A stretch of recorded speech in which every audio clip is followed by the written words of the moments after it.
요한복음 11장 36절부터 44절까지 말씀 우리 한 절씩 교독하고 마지막 절 44절은 함께 읽도록 하겠습니다. 이에 유대인들이 말하되 보라 그를 얼마나 사랑하셨는가 하며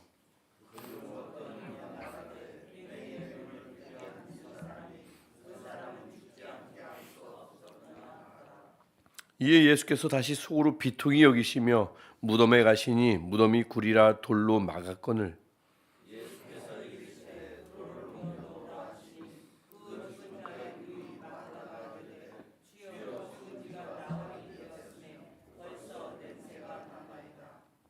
예수께서 이르시되 내 말이 네가 믿으면 하나님의 영광을 보리라 하지 아니하였느냐 하시니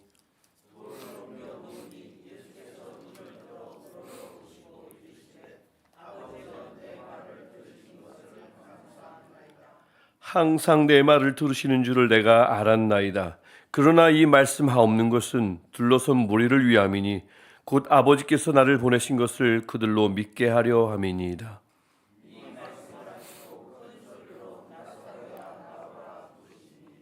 죽은 자가 수족을 배로 동인 채로 나오는데 그 얼굴은 수건에 쌓였더라. 예수께서 이르시되 풀어놓아 다니게 하라 하시니라. 아멘.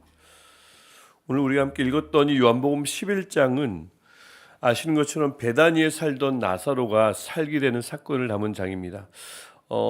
공간복음에는 나오지 않는 내용입니다. 그래서 이제 뭐 학자들은 왜 이 어마어마한 사건이 공간복음에서는 단 한 번도 기록된 적이 없는가? 세계의 복음서에서는 전혀 전무하거든요. 이거를 적어도 부활하는 사건인 건데 그것도 사일이나 지난 죽은 지 4일이나 지난 나사로가 부활하는 사건인데 왜 이 사건을 공간복음에 기록하지 않았는가 해서 많이 굉장히 궁금해합니다만 답은 없어요. 근데 요한복음은 분명히 이 사건이 공간복음에 기록되지 않은 것을 확인을 했을 거고요. 그래서 왜 이 사건이 기록되지 않았는지 의아하면서 사도 요한은 이 기사를 놀라운 이 기사를 요한복음에 적었을 것입니다.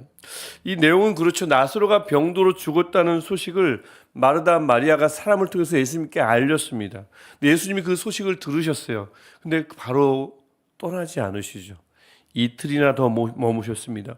바로 떠나지 않으시고 웬일인지 하시던 일을 이틀이나 더 하셨습니다. 그 6절에 나오는 얘기입니다. 이틀을 더 유하시고.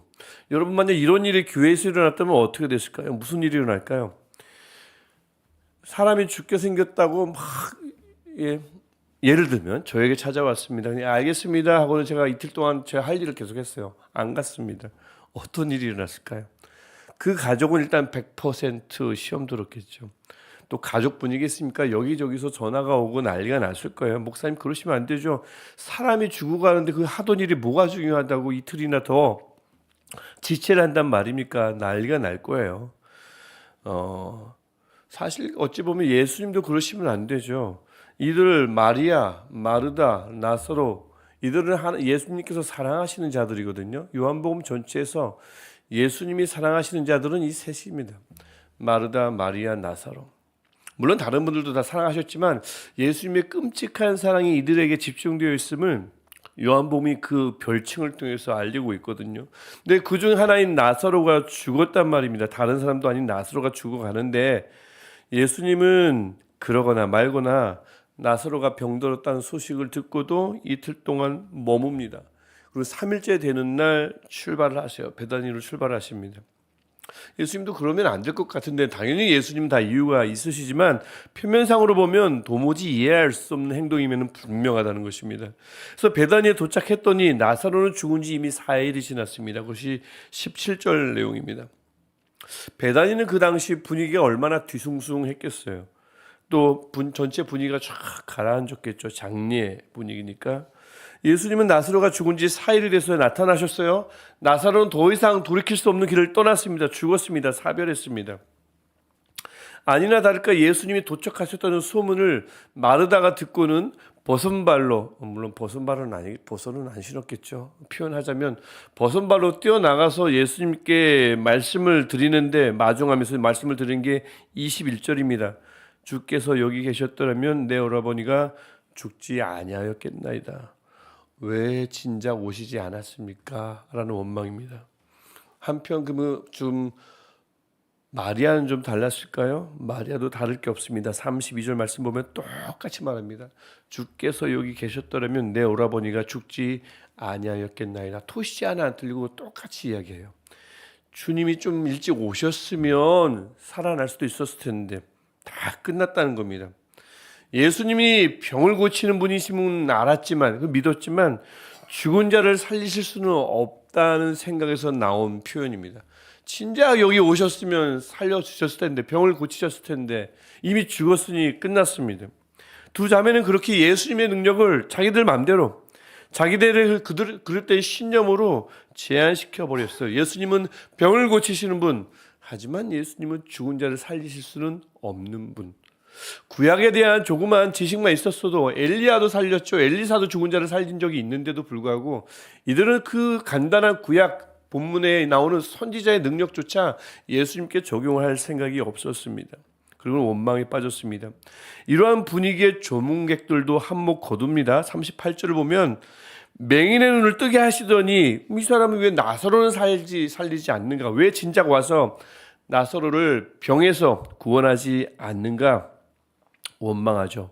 미리 와서 좀 살펴보시지 않고 라고 얘기합니다. 이런 이들을 바라보시는 예수님의 마음은 어땠을까요? 예수님의 이 마음을 요한복음은 놀랍게도 그 감정을 상세하게 기록해 놓았습니다. 그래서 33절을 보면 마리아가 우는 것과 또 함께 온 유대인들이 우는 것을 보시고는 예수께서 비통히 여기시고 또 불쌍히 여기셨습니다. 비통히 여기시며 불쌍히 여기셨습니다. 37절에서도 좀 전에 봤던 말씀 다시 보듯이 맹인의 눈을 뜨게 한 이 사람이 그 사람을 죽지 않게 할 수 없었더냐 했더니 38절에서 이에 예수께서 다시 속으로 비통히 여기십니다. 굉장히 슬퍼하시며 어떤 단어 자체는 분노하셨다라는 단어도이지만 상황상 문맥상 분노를 이야기하기보다는 비통한 마음이 더 정확한 번역이 맞습니다. 또 불쌍히 여기셨다는 것도 포함이 된다고 볼 수가 있겠죠. 그래서 34절 35절에서는 더구나 눈물까지 흘리십니다. 나사로가 어디에 묻혔는가 그 시신을 묻어둔 무덤을 보시고는 35절에서 예수께서 눈물을 흘리셨습니다. 왜 예수님은 두 번이나 비통히 여기시고 불쌍히 여기시며 또 눈물까지 흘리셨을까요? 36절에서 유대인들은 추측합니다. 예수님이 나사로를 얼마나 사랑하셨으면 저렇게 우실까 이렇게 추측하지만 그들의 추측을 저렇게 그대로 36절에 그대로 기록해 둔 것은 그들이 잘못 짚었다는 것을 알리려는 의도에서 그대로 기록한 것입니다. 예수님께서 곧 나사로를 살리실 건데 나사로의 죽음을 두고 슬퍼하실 리는 없죠. 눈물을 흘리실 리는 없습니다. 예수님이 지금 비통히 여기시고 불쌍히 여기시면서 눈물을 흘리시는 것은 그 이유는 마치 그들 모두가 어떤 상태와 같냐면 우물 곁에서요 목이 마르다고 원망하고 울고 불고 하는 이들과 너무나 똑같아서입니다. 불쌍하지요. 비통하지요.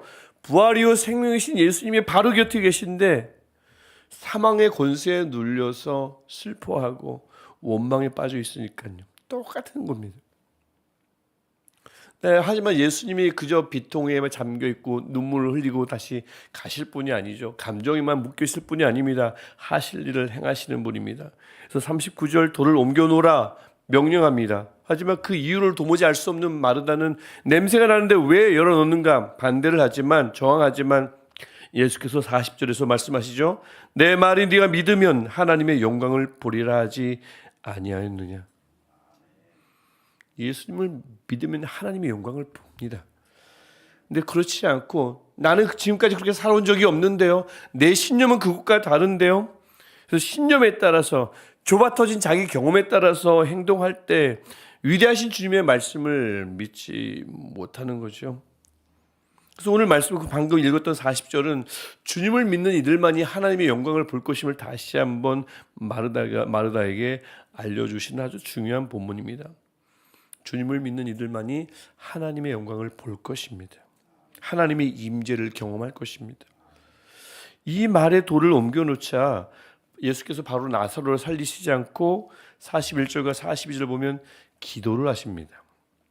기도를 하고 살리시는데 41절, 42절 내용을 보면 특별히 41절 제일 끝부분을 보면 41절 내 말을 들으신 것을 감사하나이다. 들으실 것을도 아니고요. 살려주십시오도 아니라 이미 모든 게 끝났어요. 이미 알고 계십니다. 살려주실 것을 알고 계십니다. 확실히 알고 계시니까 기적을 간구하는 간청 기도가 아니라 이미 기적이 마치 일어난 것처럼 드리는 감사 기도를 하나님께 드린 것을 알 수가 있습니다. 하나님이 영광스럽게 하실 일, 하나님의 뜻을 이미 다 알고 있는 분만 기도할 수 있는 기도입니다. 확신에 찬 감사 기도. 아직 일어나지 않았지만 분명히 일어날 것을 확신할 때 드릴 수 있는 기도가 감사 기도지요. 예수님이 바로 그 감사 기도를 드립니다. 이 감사 기도를 드린 이유, 그 다음에 그 놀라운 일을 행하실 이유가 42절 끝에 담겨 있는데 이 일을 통해서 예수님이 사람들로 하여금 믿게 하려고 하는 것입니다. 사람들이 예수님을 믿게 하려고 이 일들을 하나님께서 준비하셨고 예수님께서 행하실 것을 예수님이 알고 계신 겁니다. 그들로 믿게 하려 함입니다. 좀 전에 보았던 것처럼 예수님을 믿어야 하나님의 영광을 보거든요.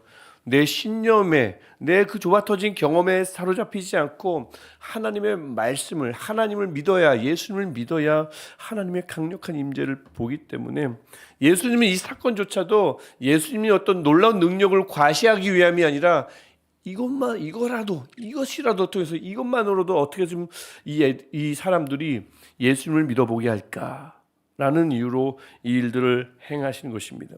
그리고 너무나 유명한 43절 말씀 큰 소리로 외치시죠. 나사로야 나오라. 죽음의 굴레에서 나오라는 것입니다. 예수께서 큰 소리로 부르실 때 죽음의 권세에 눌렸던 나사로가 또 죽음의 권세가 나사로를 붙잡을 수가 없었습니다. 나사로는 그곳에서 나올 수밖에 없었습니다. 그래서 44절 나사로가 죽음의 권세를 뚫고 예수님의 명령에 따라 수족은 배로 동인 채 얼굴은 수건으로 덮인 채 걸어 나왔습니다. 나는 부활이요 생명이요 라고 말씀하셨던 예수님의 그 말씀이 진짜 사실임을, 그것이 현실로 드러났음을 보여주고 있고요. 또 이제 요한복음이 쭉 진행되다 보면 예수께서 곧 부활하시잖아요. 그 예수님의 부활을 미리 전조하는 놀라운 사건입니다. 이 놀라운 사건이 왜 공관복음에 기록되지 않았는지 참으로 지금까지도 미스테리합니다. 그래서 뭐 답은 없어요. 왜 기록되지 않았는지 모르겠지만 그것 때문에 많은 연구가 있고 뭐 새벽 예배지만 주로 어떻게 결과를 내냐면 요한복음 11장에 나오는 사건은 뭐 예수님께서 행하신 것이기도 하지만 만들어낸 사건이다라는 결론에 빠지기도 합니다. 답이 안 나오니까 그렇게 얘기하는 거죠. 할 일 없는 학자들이 좀 그럴 때가 있습니다. 여러분, 그래서 마리아, 마르다를 포함해서 이 말씀을 보면, 본문의 상황을 보면 마리아, 마르다, 그리고 베다니에 그 조문하러 온 사람들 모두가 슬픔에 빠지고 원망에 빠질 수밖에 없을 만큼 몰아간 근본적인 이유가 무엇일까요? 왜 예수님은 우리 소원대로 일하시지 않으셨냐는 것입니다. 왜 예수님은 우리 소원대로 일하지 않느냐? 그게 슬픔에 빠지게 하고 그것이 결국 원망에 사로잡히겠습니다. 근데 이거는 그들이 마르다든 마리아든 또 그들이 예수님을 잘 몰랐기 때문입니다. 전혀 몰랐기 때문입니다. 마리아, 마르다도 별 수 없었어요. 예수님은, 특별히 요한복음에 나오는 예수님은 사람들의 요청에 따라 움직이지 않습니다. 하나님의 뜻을 이루기 위해서 움직이는 분이십니다. 엄마 마리아가 어떻게 좀 해보라. 가나 혼인 잔치에서 여자요, 나와 무슨 상관입니까? 형제들이 예루살렘으로 올라가십시오 이름을 또 치려면 올라가지 않습니다. 이런 예수님이 특별히 요한복음에 굉장히 강조가 되거든요. 왜냐하면 예수님은 사람들의 요청에 따라 움직이시는 분이 아니라 하나님의 요청에 따라 하나님의 뜻을 이루시기 위해서 일하시는 분이기 때문에 그렇습니다. 그들이 이걸 몰랐어요. 그래서 마리아, 마르다는 나사로가 병에서 낫기를 사람을 보내서 요청했고, 그래서 바로 오실 거라 확신했습니다. 요청했으니까요. 사랑하시는 자가 죽어가니까요. 당연히 오시겠죠. 하지만 예수님은 하나님의 뜻에 따라 가지 않으셨습니다. 하나님의 뜻에 따라, 그리고는 나사로를 병에서 구원하신 것이 아니라 죽음에서 구원하셨습니다. 이게 하나님의 뜻이었거든요. 사람의 뜻은 병에서 낫는 것이었습니다. 하지만 하나님의 뜻은 죽음에서 건지는 것이었습니다. 예수님이 그 하나님의 뜻을 따른 것뿐입니다. 사람들은 예나 지금이나 예수님을 향해서 내 방식대로 접근합니다. 그리고 내 바람을 아뢰고 내 소원을 이루어주시기를 간구하죠. 그럴 수밖에 없지요. 간절하니까 그럴 수밖에 없습니다. 저도 마찬가지입니다. 하지만 오늘도 예수님은 어떤 음성보다 아버지 하나님의 음성에 하나님의 뜻에 귀 기울이실 줄 믿습니다. 그리고 그 하나님의 원대한 뜻을 이루시고자 하실 거예요. 그 뜻은 그리고 늘 일희일비하는 우리의 요청보다 늘 크십니다. 예수님 당연히 그 뜻에 집중하시죠. 그 주님이 오늘도 우리를 향하십니다. 어떤 주님요? 나사로를 무덤에서 불러내신 주님이에요. 병을 고치신 주님이 아니라 죽음에서 일으키신 주님이에요. 그 주님이 우리를 향하십니다. 그 주님을 향해서 우리도 오늘 기도하죠.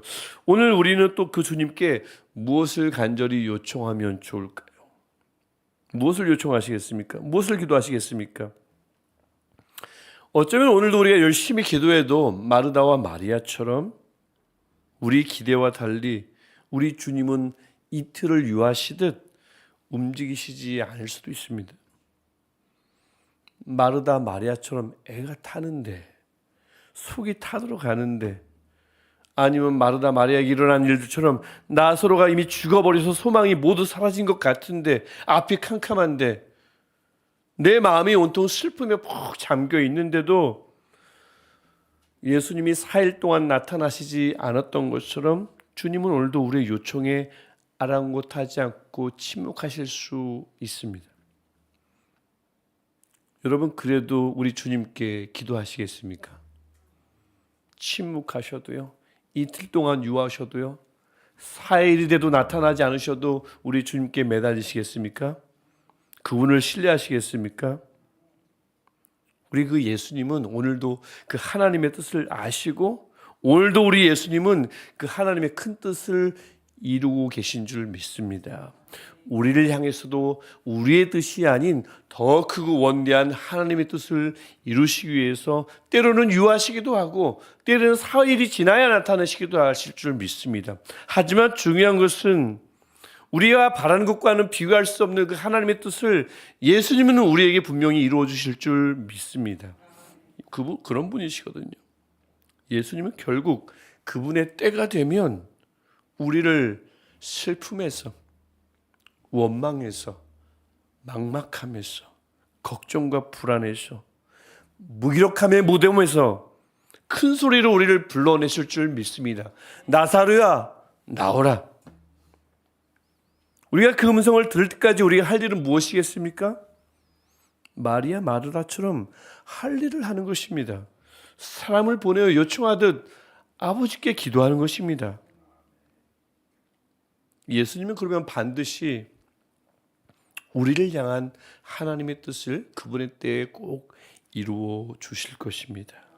우리의 바람과는 비교가 될 수 없는 하나님의 완전한 뜻을 분명히 이루어 주실 줄 믿습니다. 우리는 이 사실을 철석같이 믿고 기도하면 충분한 것입니다.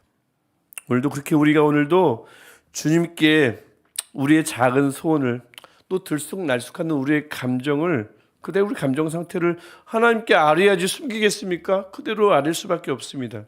하지만 그것으로 우리는 우리 할 일을 다한 것입니다. 나머지는 광대하신 크신 지극히 높으신 아버지의 뜻을 이루시는 예수님께 맡기는 것입니다. 예수님께서 하실 것입니다. 오늘 이 시간에도 그 예수님을 믿고 하나님의 영광을 보는 예수님을 믿고 우리의 할 일, 기도할 때에 말씀이 약속하듯 하나님의 영광을 보는 저와 여러분 되시기를 주님의 이름으로 축원합니다. 기도하겠습니다. 내 말이 네가 믿으면 하나님의 영광을 보리라 하지 아니하였느냐? 네가 믿으면 하나님의 영광을 보리라. 하나님, 오늘도 주님을 믿습니다. 우리를 향한 하나님의 뜻을 누구보다 정확히 알고 계신 주님의 역사를 믿습니다. 하나님, 하지만 우리는 그것을 잘 알지 못하므로 아버지 앞에 우리의 소원을 아뢰고 우리의 바람을 아뢰고 우리의 작은 소망을 하나님께 아릴 수밖에 없지만, 주님, 간절히 원하는 것은 우리의 뜻대로 하지 마시고 아버지의 뜻대로 하옵소서. 아버지의 뜻이 이루어지는 것들을 꼭 보게 하옵소서. 그 하나님을 신뢰하며 그 주님을 신뢰하며 오늘도 아버지께 기도할 때에, 그 주님을 간절히 믿으며 기도할 때에, 하나님, 우리의 삶이, 오늘 하루가, 우리의 여생이 나의 영광이 아니라 하나님의 영광을 보는 우리의 삶 되게 하여 주옵소서. 예수님의 이름으로 기도합니다. 아멘. 하늘에 계신 우리 아버지, 아버지의 이름을 거룩하게 하시며 아버지의 나라가 오게 하시며 아버지의 뜻이 하늘에서와 같이 땅에서도 이루어지게 하소서. 오늘 우리에게 용할 양식을 주시고 우리가 우리에게 잘못한 사람을 용서하여 준 것 같이 우리 죄를 용서하여 주시고 우리를 시험에 빠지지 않게 하시고 악에서 구하소서. 나라와 권능과 영광이 영원히 아버지의 것입니다. 아멘. 오늘도 우리 기도에 귀 기울이시는 우리 하나님께 간절히 기도하시겠습니다. 하나님, 기도할 수밖에 없는 우리들,